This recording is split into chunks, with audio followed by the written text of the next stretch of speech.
All right, hello and welcome. My name is Adam Chandler. I am the author of the Definitive Guide to Residential Solar in the U.S. This is a new book that I've been writing. I just published it on Amazon, so you can go to Amazon.com and just search for the Definitive Guide to Residential Solar in the U.S. That's one of the ways that you can get a copy of the book. And the book was really written, for homeowners.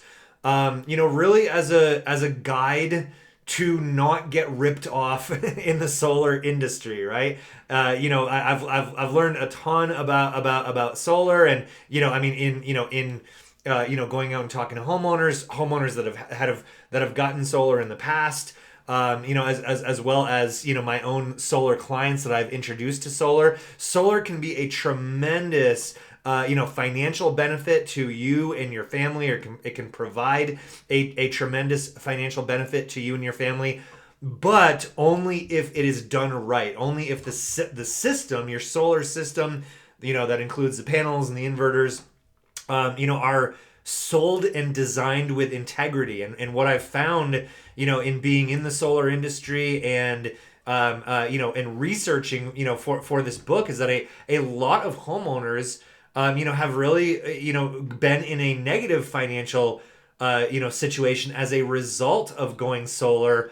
At the same time, like, they're still probably better off than they were, just staying with the utility company because of all the inflation and the rising energy costs and everything. But there have been a lot of homeowners who have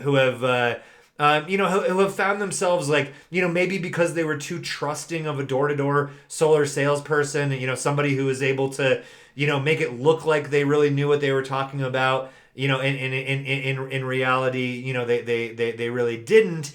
And as a result, the homeowner is the one who usually, ends up footing the bill and ends up kind of getting screwed. And I'll give you a couple of examples.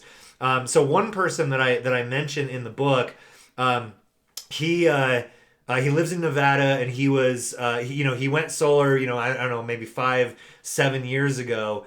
And then, years later, years after, installation of his system, he went and like, his system started underproducing solar, right? So it started underproducing energy to the point where it could only, his solar system could only produce enough energy to cover just a few household appliances, right? And what happened is the reason why he knew about this is because he ended up having to pay a utility bill on top of his monthly solar payments.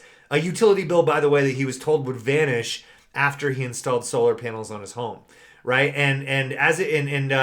Then he actually went and he found out that because the system was underproducing, it wasn't not producing, right? It wasn't covered by his manufacturer warranty that he thought would cover in the event of underproduction of electricity, and it didn't. And then, to add insult to injury, he later found out that the company that sold his solar system to him had since gone out of business, but there was still no way to get out of his solar contract because it was an ironclad contract, and his manufacturer warranty wasn't going to do anything. So that's one of the reasons why I wrote this book, is to be kind of a guide to homeowners on what to look out for in the solar industry and ways to protect yourself. So, like, for example, if this homeowner had a book like this, he would have read and he would have known the importance of not only having a manufacturer warranty, but also a production guarantee, where the amount of kilowatt hours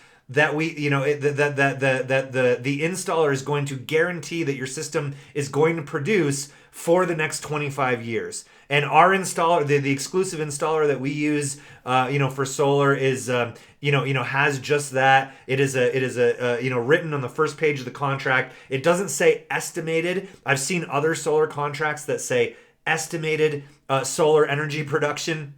That's not a production guarantee. You want to make sure that your contract has the production guarantee, and then it actually states on the first page of the contract the amount of kilowatt hours that your solar system will produce over the next 25 years. If it doesn't have that, it's not a true production guarantee. And now with that, I just want to transition and show you some of the insides of the book to give you a better idea of what else you will get inside this new book, The Definitive Guide to Residential Solar in the US. Okay, so here we are on the inside of the book.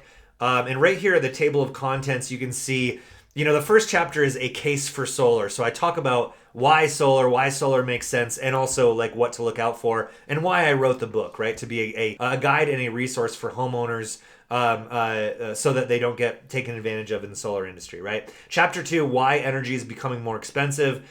We talk about aging infrastructure in the energy grid, Winter Storm Uri in Texas, and then some other weather events that knocked out power to the electric grid.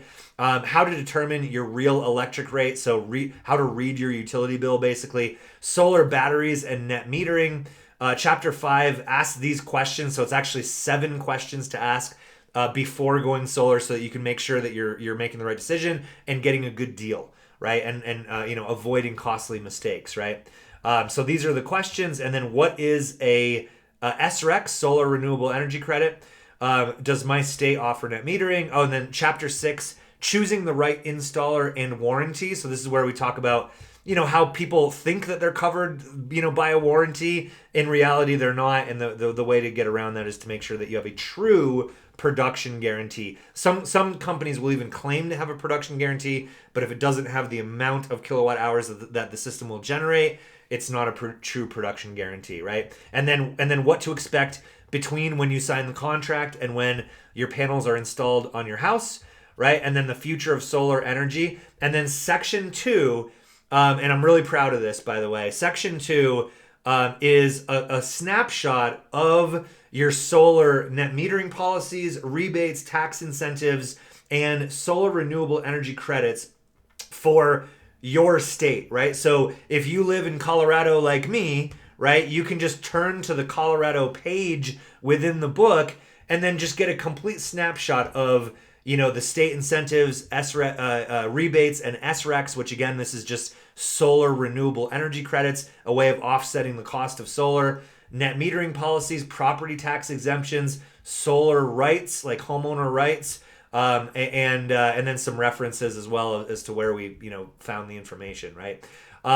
So again, all you have to do, and this is for all, and we have a section in the book for all 50 states as well as Washington D.C. So all you got to do is flip to your state, and you will get a complete snapshot of your state's solar incentives, rebates, and net metering policies. So that's the book. That is the Definitive Guide to Residential Solar in the U.S. If you're a homeowner who's experiencing higher energy bills and you're looking for some education about solar before you make the decision to transition your home to solar power, that's why I wrote the book for you and for other homeowners that want to educate themselves so that they don't make a costly mistake in the residential solar industry. So click in the description of this video to get a copy of the book. You could either get a free digital copy or pay $7.99 for shipping, or you can just go to Amazon and pay $7.99